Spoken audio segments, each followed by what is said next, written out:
Dalam jajak pendapat Lembaga Survei Indonesia, elektabilitas Prabowo Subianto melewati Ganjar Pranowo untuk simulasi 3 nama. Benarkah ada faktor intensitas kebersamaan Prabowo dengan Jokowi atau endorsement? Kami akan membahasnya bersama dengan Direktur Eksekutif Indikator Politik Indonesia Burhanuddin Muhtadi dan ada juga Ketua DPP Partai Gerindra Ahmad Riza Patria. Selamat sore Bapak-Bapak. Sore. Selamat sore Mas Andri. Iya, Selamat sore Pak Andri. Saya ke Pak Riza dulu. Pak Riza, jadi menurut Pak Riza dan Gerindra bahwa kenaikan dari elektabilitas Pak Prabowo ini karena endorsement dari Pak Jokowi, kebersamaan berdua. Ya, seperti yang disampaikan juga Pak Prabowo bahwa kinerja pemerintah kan memang membaik. Kepemimpinan Pak Jokowi membaik benar. Itu artinya berdampak juga pada kinerja kementerian termasuk Prabowo. Bila Pak Prabowo juga adalah menteri di kabinet jajaran Pak Jokowi yang memiliki kinerja yang terbaik, itu juga dampak. Samping tentu partai kader Gerindra sudah sejak awal punya rencana strategi yang terus dapat diimplementasikan di lapangan dekat dengan masyarakat, dengan warga. Tentu kami tidak bisa menyampingkan bahwa peran presiden menjadi penting. Hal ini Pak Jokowi. Sering sekali Pak Jokowi memang mengajak Pak Prabowo dalam kunjungan kerjanya, tentu itu juga memberikan dampak ya pada pemilih, pada masyarakat, sehingga memang ada peningkatan daripada elektabilitas Pak Prabowo. Artinya ini disetujui, efeknya sangat besar ya Pak Jokowi terhadap keterpilihan dari Pak Prabowo untuk pemilih-pemilih. Iya tentu saja kalau kita mengacu pada pemilu 2019 kan terbagi dua, milih Pak Prabowo dan pemilih Pak Jokowi. Nah sekarang ini kan Pak Jokowi tidak lagi ikut dalam kontestasi pemilu 2024. Itu artinya kemana pilihan pemilih Pak Jokowi. Nah dari pilihan-pilihan yang ada kan ada Pak Prabowo, ada Pak Ganjar, ada Pak Anies. Sementara kan 3 besar selama ini berada di paling atas. Dan karena seringnya Pak Jokowi bersama Pak Prabowo itu juga memberikan dampak. Di samping tentu kerja-kerja internal partai juga tentu memberikan pengaruh yang besar. Baik, oke. Tidak hanya kemesraan Pak Jokowi dengan Pak Prabowo, tapi hari ini juga dalam waktu terakhir Pak Jokowi juga kembali mesra dengan Pak Ganjar, Mas Burhan. Nah, ini sebenarnya menggambarkan untuk apa sih? Ya, saya kira Pak Jokowi sedang memberi semacam keseimbangan ya, terutama setelah Ganjar Pranowo mengalami penurunan, Pak Prabowo mengalami tren kenaikan, sementara sejauh ini Pak Jokowi memberikan semacam endorsement kepada dua orang tokoh, pada Pak Prabowo dengan bahasa yang lebih terang benderang, pakai bahasa low konteks kalau istilah komunikasinya ya, misalnya menyebut dengan bahasa straightforward, Pak Prabowo adalah penerus, Pak Prabowo adalah jatah 2024 adalah jatah buat Pak Prabowo. Itu kan statement Pak Jokowi kalau memberikan dukungan kepada Pak Prabowo lebih mudah dipahami oleh publik, terutama oleh basis pendukungnya. Sementara untuk Ganjar Pranowo, Pak Jokowi itu memakai bahasa yang bersifat high context, rambut putih, masuk ke mobil bersamaan dengan presiden, itu kan nggak semua orang bisa paham. Tetapi Pak Jokowi tentu punya semacam constraint ya untuk mendukung Pak Ganjar secara langsung, karena Ganjar Pranowo adalah kader PDI Perjuangan. Sementara PDI Perjuangan punya mekanisme internal untuk soal pencapresan, itu adalah hak prerogatif Ibu Mega. Jadi pada titik ini sepertinya Pak Jokowi ingin membuat semacam keseimbangan setelah Ganjar Pranowo cukup drastis turunnya di survei LSI, sekitar 8% dibanding survei sebelum insiden Piala Dunia. Sepertinya Pak Jokowi ingin mencoba memberi semacam blessing ya, supaya tren penurunan Ganjar ini tidak berlanjut. Sebab kalau misalnya Ganjar berlanjut tren turunnya, kemudian Anies Baswedan meningkat, sementara Pak Prabowo belum aman untuk maju untuk memenangkan satu putaran, maka putaran kedua yang lolos adalah Pak Prabowo lawan Anies. Jadi maksudnya ini adalah tetap menjaga keseimbangan antara elektabilitas Pak Prabowo dan juga Pak Ganjar versus Anies Baswedan, Pak Anies. Jadi yang saya baca nih ya, itu Pak Jokowi pengen di putaran kedua itu all president man. Jadi Pak Prabowo dan Pak Ganjar yang maju di putaran kedua. Sepanjang belum ada satupun calon di antara dua nama ini yang bisa mengamankan 50% plus 1, itu apapun bisa terjadi. Siapa yang masuk putaran kedua itu bisa di luar kendali Pak Jokowi. Jangan lupa Audrey, survei LSI yang barusan dirilis kemarin itu tidak ada calon yang dominan. 3 nama, Pak Prabowo meskipun peringkat pertama di 3 nama, kemudian Ganjar maupun Anies Baswedan, itu selisihnya dalam margin of error. Jadi belum ada yang cukup aman nih. Nah, masih saling salip menyalip gitu ya?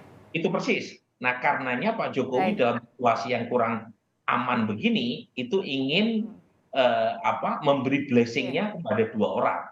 Jadi anyone but Anies Baswedan, kira begitu. Oke. Kalau Pak Riza sendiri melihatnya gimana sih Pak? Ada 2 yang dijagokan oleh Pak Jokowi. Nah ini kalau Gerindra sendiri ini melihatnya seperti apa?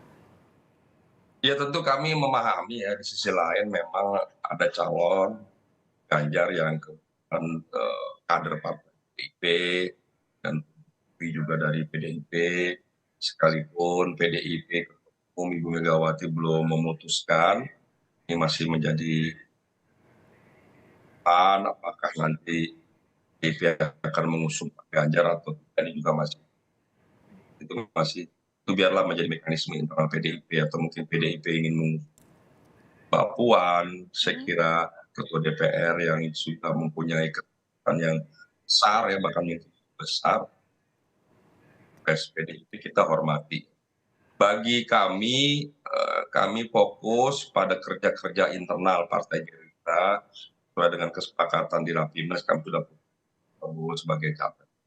Ya, kami diantaranya adalah membangun koalisi. Alhamdulillah kami sudah berkoalisi dengan Partai PKB, dan terus kita kerja bersama dengan PKB. Samping itu alhamdulillah berdasarkan pertemuan kemarin April. Jadi artinya 5 parpol ini fokus juga dengan komandonya di bawah komando oleh Pak Jokowi gitu, Pak Riza? Iya, artinya kami terus membesarkan koalisi, mudah-mudahan bisa koalisi besar yang kami namakan kemarin Bang Zul usulkan koalisi besar, itu juga memberi pengaruh. Nanti kita lihat apakah bisa berkoalisi dengan PDIP, mudah-mudahan itu juga sangat baik. Kait pengaruh Pak Jokowi tentu kami harus hormati, ada pengaruh yang besar dari pengaruh Pak Jokowi bagi Pak Prabowo dan bagi Partai Gerindra. Dan saya kira yang penting bagi Pak Jokowi adalah Presiden ke depan bisa melanjutkan pembangunan daripada pemerintahan sekarang, dan tentu masyarakat bisa melihat siapa sebetulnya tokoh yang pantas menjadi presiden 2024-2029. Kalau Pak Prabowo adalah sosok saya kira yang paling pas sebagai sosok yang dapat diterima oleh semua kelompok. Nggak terjadinya polarisasi 2014-2019. Kan Pak Prabowo tidak hanya bibit bobot yang baik, tapi Pak Prabowo bisa menjadi tokoh pemersatu bangsa yang memiliki visi besar, yang juga diterima oleh dunia internasional secara global, bisa mengantarkan Indonesia. Dan termasuk juga sudah didukung oleh koalisi besar ya Pak Riza ya. Saya mau kembali ke Mas Burhan. Mas Burhan, kalau misalnya Pak Prabowo sudah ada koalisi parpol besarnya, nah kira-kira sampai kapan sih untuk Pak Jokowi ini mendukung keduanya, sampai kapan gitu kan harus mengendorse Ganjar dan juga Pak Prabowo? Kan keputusan ada di tangan partai kalau soal kapan partai memutuskan untuk menominasikan capres-cawapres. Tetapi pada ujungnya yang menentukan adalah publik. Jadi publik yang nanti akan mengecek, dan elit partai baik yang ada di dalam struktur partai atau Pak Jokowi yang berada di luar partai itu bisa memiliki preferensi apapun, bisa punya aspirasi terkait siapa capres-cawapres yang ingin diusung, tetapi dalam konteks pemilihan capres itu yang memutuskan adalah publik. Jadi keinginan elit tadi harus dikompromikan dengan aspirasi publik. Nah pertanyaannya, kalau ukurannya publik, maka ukurannya adalah elektabilitas. Jadi kalau misalnya partai punya ketua umum, yang ingin disodorkan sebagai capres atau cawapres, tetapi kalau elektabilitasnya kecil, saya kira partai juga akan berhitung panjang untuk memaksakan ketua umumnya sebagai capres. Nah, per hari ini top 3 itu dipegang Pak Prabowo, Ganjar Pranowo, dan Anies Baswedan. Dua di antaranya itu sudah punya perahu, ya. Pertama adalah Anies Baswedan, meskipun belum didaftarkan. Yang kedua adalah Pak Prabowo, meskipun perahunya sementara ini harus dinegosiasikan dengan Gus Muhaimin ya sebagai mitra koalisi Gerindra. Tetapi di luar itu mereka sangat tergantung oleh sikap Ibu Mega. Ibu Mega ini mau kemana? Nah, kalau tergantungnya ini hanya Pak Ganjar atau kedua capres juga mempengaruhi ini? Nah, Ibu Mega kan dalam HUT PD Perjuangan ke-50 mengatakan capres dari PD Perjuangan adalah kader PDIP. Nah, selama belum ada koreksi dari Ibu Mega, maka kader dari PDIP ya antara Mbak Puan atau Ganjar Pranowo. Dan setelah diputuskan nanti Pak Jokowi tegak lurus ya, artinya mengurangi endorse kepada dua capres lainnya, Mas Burhan. Nah, posisi Pak Jokowi saya kira akan put eggs in some basket, akan meletakkan telur dalam beberapa keranjang.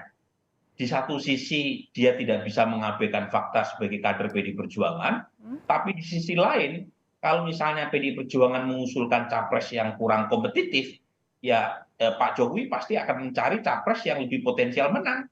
Karena bagaimanapun Pak Jokowi punya kepentingan agar legasi yang dia sudah bikin selama 2 periode dilanjutkan oleh capres yang dianggap punya potensi menang besar. Oke, Pak Riza, kalau misalnya nanti PDIP sudah mengerucutkan jadi satu nama pilihan capresnya, pertanyaannya akankah Partai Gerindra tetap menginginkan Pak Jokowi mendukung Pak Prabowo sebagai capres? Artinya tetap pengen tetap dekat begitu untuk endorse? Ya tentu itu menjadi penting bagi Partai Gerindra Pak Prabowo, karena Pak Prabowo menyampaikan penting bagi satu negara, satu bangsa, pembangunan itu berkelanjutan. Ya, peningkatan perlu, koreksi mungkin perlu, tapi berkelanjutan tidak kalah penting ya. Dan Pak Prabowo juga menyampaikan banyak kesempatan, banyak sekali program-program dibuat, disusun oleh Pak Jokowi tahun, juga sama dengan program-program yang direncanakan oleh Pak Prabowo sejak 2 kali kampanye di Pilpres. Itu artinya ada kesamaan, ada stressing, ada tekanan yang sama antara Pak Jokowi dan Prabowo tentang pembangunan bangsa ke depan. Utamanya bagaimana pembangunan, pengurahan dan kesejahteraan rakyat dengan membangun infrastruktur, energi, air, pemerintahan yang bersih, dan TNI, Polri yang kuat. Program-program itu yang sudah dilaksanakan oleh Pak Jokowi juga menjadi fokus dari Pak Prabowo. Itu Pak Jokowi penting memastikan presiden berikutnya yang bisa melaksanakan seperti yang Mas Burhan. Dan bagi Pak Prabowo sendiri juga Pak Prabowo tentu akan menjaga dan bahkan melanjutkan apa yang sudah direncanakan, dibuat, dan telah dihasilkan di Republik ini dalam proses pembangunan bangsa yang dipimpin Pak Jokowi. Jadi sekali lagi bagi Pak Prabowo sudah disampaikan di banyak kesempatan akan melanjutkan dan meningkatkan pembangunan yang sudah dibangun oleh Pak Jokowi.